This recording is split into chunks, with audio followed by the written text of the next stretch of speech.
What's going on, you guys? This is Trent here at Rexburg Motorsports, here to do another machine walk around with you. Now, for a long time, you had the choice between getting a full-on trail bike or a full-on race bike.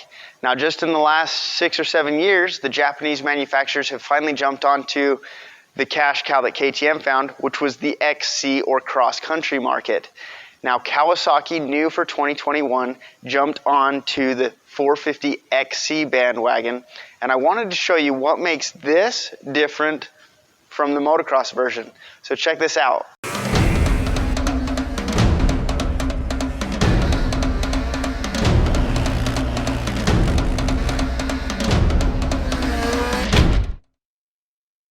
Now let's talk about this segment for a little bit. So in the 80s, 90s, and early 2000s, you had pretty much two choices when it came to getting a dirt bike. You had a full-on trail bike that had the big tank, the headlight, typically a fan kit, really wide ratio gearboxes, and typically they were sitting on older chassis, older motors, and older suspension components. And then you had the full-on motocross bikes that were as light as you could get them. They were as aggressive as you could get them, and they were as new age as you could get them. Now, with those two options, typically in the West, people would start with the motocross versions and then set them up for how they wanted to ride them. Now, there was a company in the 90s that started to exploit that. It was KTM. They started taking their motocross versions and doing the bare minimum to them to make sure that they were happy on the trails and in the desert. They'd throw on 18-inch wheels. They'd throw in a little bit different gear ratios. Do the small bare minimum things to their motocross bikes to make them happy on the trails and in the desert. Now, within the last 6 years or so, all the Japanese brands, save for one so far, has jumped on this XC bandwagon.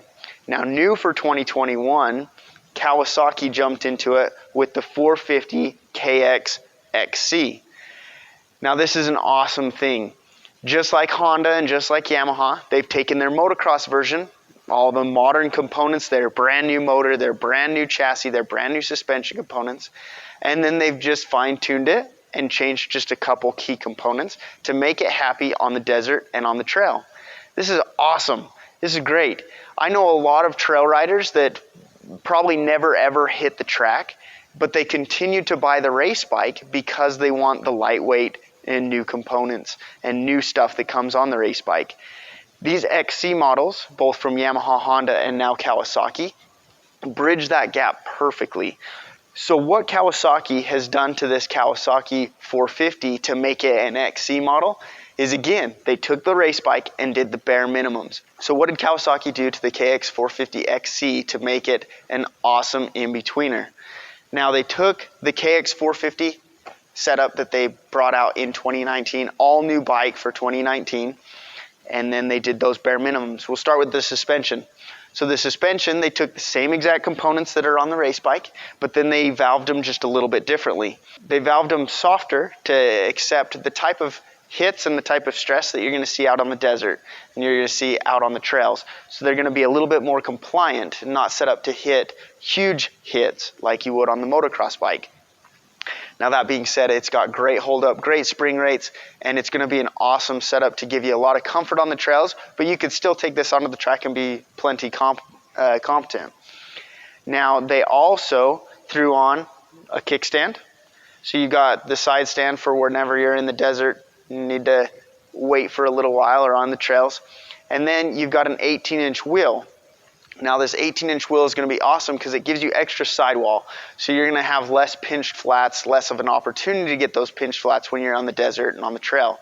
It also, with this extra sidewall, makes the rear end feel a lot softer with that suspension. So it's going to give you a lot more comfort.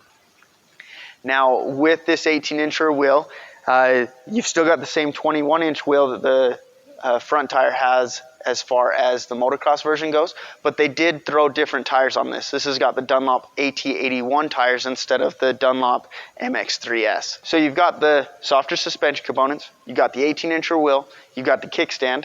Another thing that they did was they changed the mapping. The mapping and ignition timing on this bike have been set up more for XC use. So they've set it up so that it's going to be a little bit more linear, a little bit more able to grab traction, but you're still starting with the race motor. Now for 2021, Kawasaki also changed their clutch, and the XC is going to benefit from that big time. So Kawasaki in 2019 went to a hydraulic clutch setup, but for 2021, they added in a bevel washer instead of individual springs on their clutch pack to squish that clutch pack together. Now this beveled washer is something that it's very similar in concept to what KTM and Husqvarna has been running for the last few years, and it's very proven.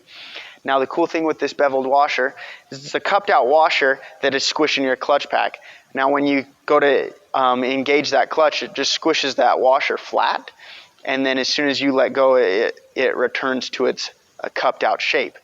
Now the cool thing with this cupped out washer is it's going to save in rotating mass and save you just a little bit of weight. Now where that is a rotating mass, you're going to feel that, but it's also going to help keep constant pressure throughout the whole clutch pack. So you're going to have a lot less clutch wear, and it's going to be a little bit more of a constant engagement feeling through that hydraulic clutch, which is going to be a huge thing for Kawasaki this year.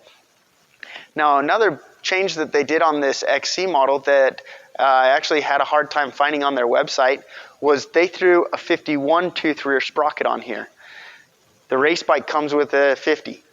So with that 51, you're going to get a little bit more of a minimum low speed, so you can go a little bit slower, but then it also punches up the acceleration a little bit, which makes that XC map a little bit less noticeable, which is, you know, kind of honestly what they were probably intending to do.